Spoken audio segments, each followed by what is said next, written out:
to my mind, a kind of truth in advertising thing that went with the shift to tempera. I didn't have to fake anything anymore, and there was a kind of, I don't know, the medium keeps you honest, and I started to enjoy that, and that's where my interest in the mark, as we call it, actually started to take hold, because I didn't quite think of it that way earlier. I mean, I've always been aware of it, and people talk about it, but I didn't think that in those terms.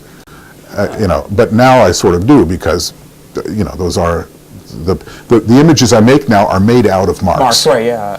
It's so funny. It would appear that it's like a logical extension of what you've always been doing. Well, I'm not.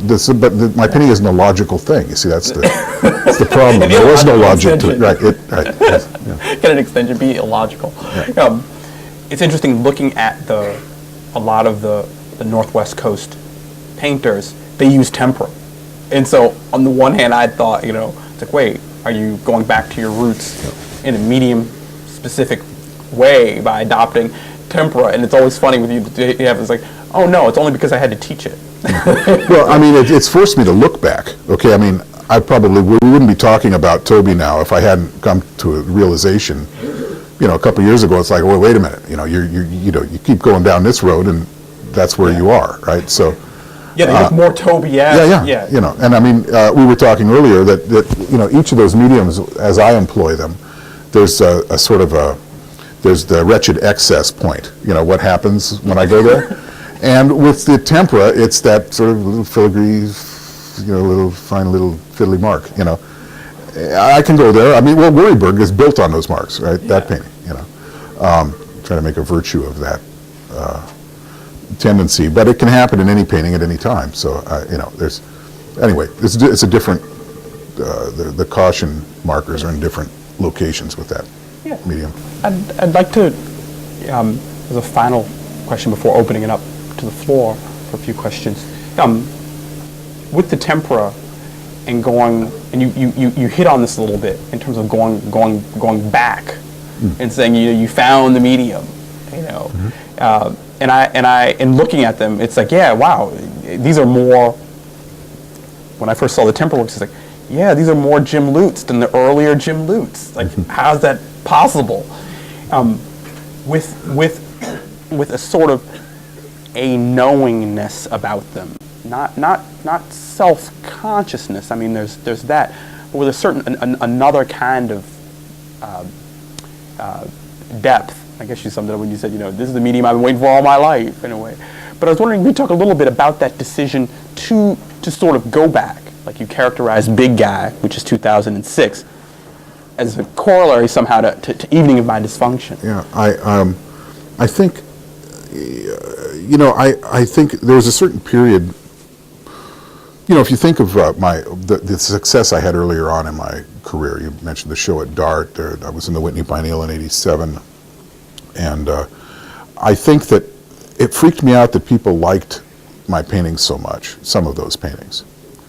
And Evening of My Dysfunction, I think, was on display at the MCA on the part of the permanent collection for a while.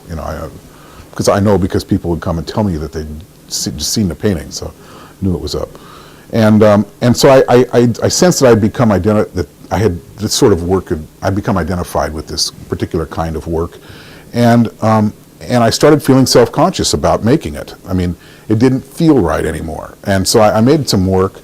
There's a body of work from '88 and even into '89 of the more figurative stuff, where it's just a bit overwrought. I don't know how else to describe it, but.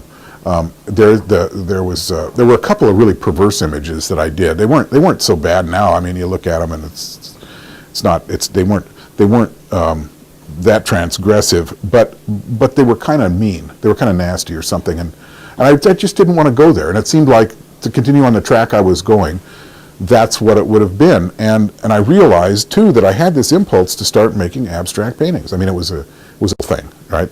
And so I thought, you know what? I mean, my career isn't worth a damn if I'm not doing what I want to do. So I'm just going to make these other paintings, and we'll see what happens. And it dealt a blow to, I think, everybody associated with my career, including me.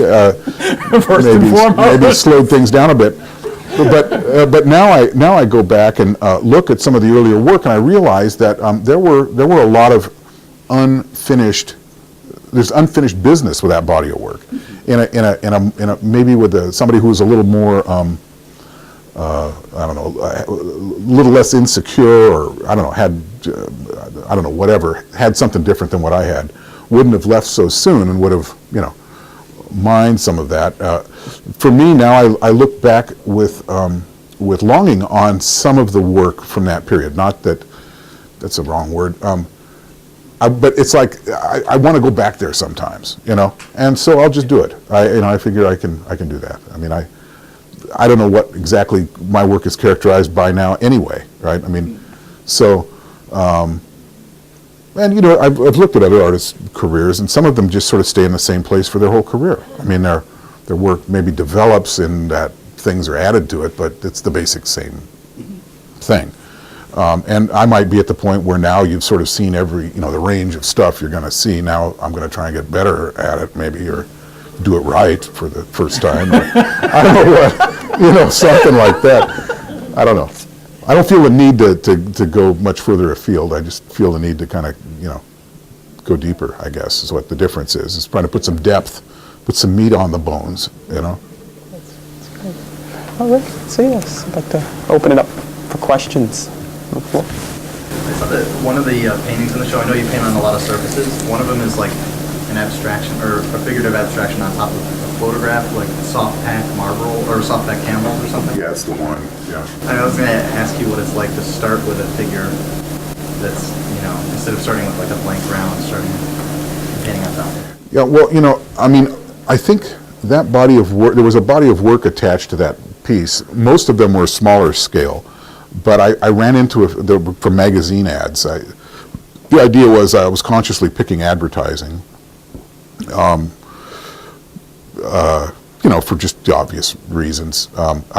You feel like you've internalized all these images. If you're a visual person like I am, advertising has a really strong effect on you. You have to consciously strategize not to be, swayed.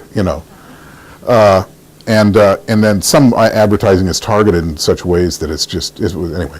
So I was doing these things along with me starting doing acrylics for the first time, of gluing those images there. And before that, when I would make these abstract things and turn them into figurative things, to me it was sort of the same thing as starting with an image. At a certain point I'd stop and shift gears and use a different process on the painting.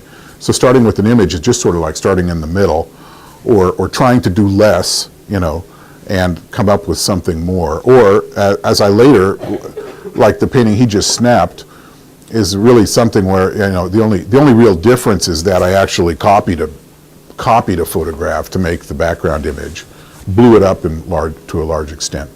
But I took that drawing out of the subway. I took 3 or 4 drawings out of the.